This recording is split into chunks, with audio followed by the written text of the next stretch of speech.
Cartoon story. का बेटा फौज में बड़ी पोस्ट पर था। वो हमेशा तैनाती में बाहर रहता। घर में अकेली नीरू बोरियत महसूस करती थी। नीरू की सहेलियों ने उसे सलाह दी कि वो अपने बेटे की शादी करवा दे। बहू के आ जाने से सब ठीक हो जाएगा।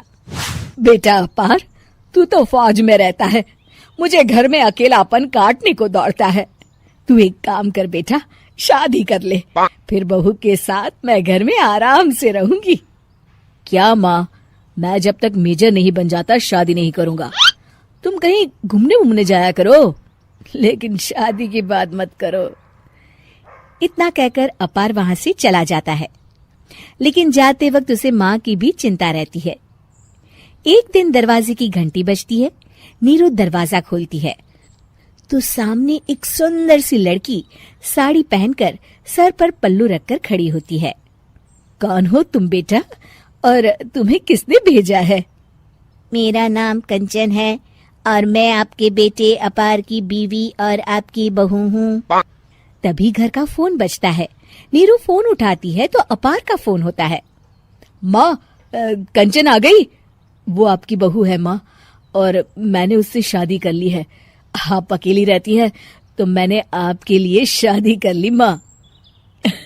अच्छा बेटा, बहू तो आ गई, बहुत सुंदर है। अब ना मैं आराम से घर में खुश रहूंगी।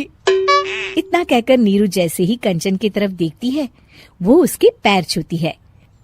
नीरू कंचन को आशीर्वाद देकर गले लगा लेती है। अगली सुबह नीरू सोकर उठती है तो अरे, सारा घर कितना चमक रहा है। इतनी सुबह घर का सारा काम किसने किया? तभी कंचन हाथ में स्वादिष्ट नाश्ता और चाय लेकर आती है और टिपॉय पर रखकर कंचन के पैर छूती है। बहू को देखकर नीरू काफी खुश हो जाती है। वो कंचन से कहती है, कंचन बेटा, आज मेरे घर में किटी पार्टी है। तुम मेरी सहेलियों के लिए कुछ अच्छा बना लेना।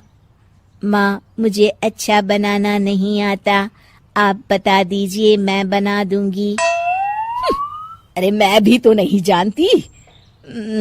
ऐसा कर, शाम को इटालियन खाना, सी फूड और हाँ, चाइनीज खाना बना लेना, ठीक है? कंचन नीरू की बात सुनकर खुश हो जाती है। हाँ माँ, मैं तो ये सब बना सकती हूँ, आप चिंता ना करें। शाम को नीरू की सहेलियां आती हैं, जहाँ कंचन अकेले बनाए स्वादिष्ट खाना बनाकर खिलाती है। वो सारी सफाई कर सबको खुश कर देती है। कंचन अंदर किचन में जाती है कि तभी नीरू की सहेली बोल पड़ती है। अरे नीरू, तेरी बहू तो बड़ी परफेक्ट है, तेरी हर बात मानती है और सारा काम भी अकेले करती है, तुझे शिकायत का मौका भी नहीं देती। लेकिन क्या फायदा, बेचारी नीरू का जीवन तो बहू के आने के बाद भी बोरिंग का बोरिंग ही रहा। क्यों, ऐसा क्यों बोल रही है? अब तो मेरे साथ मेरी बहू भी रहती है।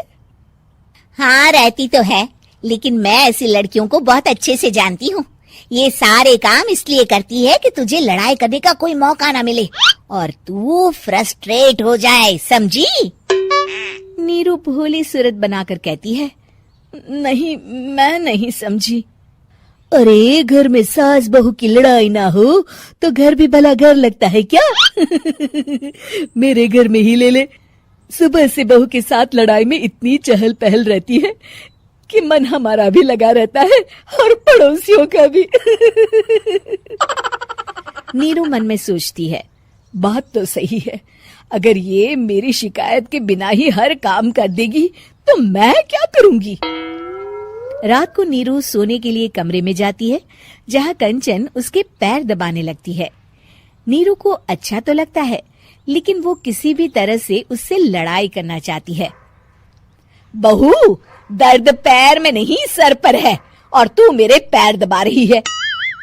मैं सर दबा देती हूँ माँ जी। ये कहकर वो उसका सर दबाने लगती है। तू एक काम कर, मेरे लिए बादाम वाला दूध ले आ, जा। कंचन जाकर सास के लिए दूध ले आती है। अब नीरू उसे जो कहती कंचन झट से कर देती। बहू, जरा छत से जाले निकाल दे। जी माँ जी। कंचन 5 मिनट में ही पूरे घर के जाले साफ कर देती है। नीरू तो देखती की देखती ही रह जाती है। कमाल है, ये तो हर काम कर रही है। तरस गई मैं तो इससे लड़ाई करने को। इतना कह के नीरू चली जाती है।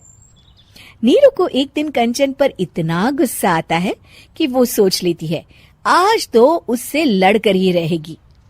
मौका देखकर नीरू कंचन को पैर से लंगड़ी देकर गिरा देती है, जिसके बाद जो होता है नीरू को विश्वास ही नहीं होता। जमीन में 2 भागों पर गिरी कंचन के सारे पुर्जे बिखर जाते हैं। स्प्रिंग और उसके अंदर से रंग बिरंगी लाइट जलने लगती है। तभी घर की घंटी बजती है। नीरू डरकर दरवाजा खोलती है तो सामने अपार खड़ा होता है। क्या हुआ माँ, तुम इतना डर क्यों गई? कंचन ने कुछ किया क्या? कुछ कहा क्या उसने? मैं अभी बताता हूँ। तभी अपार की नजर कंचन पर पड़ती है। अरे माँ, तूने ये क्या किया? कंचन को तोड़ दिया। तुम्हारी खुशी के लिए मैंने रॉबर्ट को तुम्हारी बहू बनाकर भेजा था, जिससे तुम्हारी हर इच्छा पूरी हो और तुम खुश रहो। माँ, ये तो इंसान थी भी नहीं, इससे तो गलती हो ही नहीं सकती थी।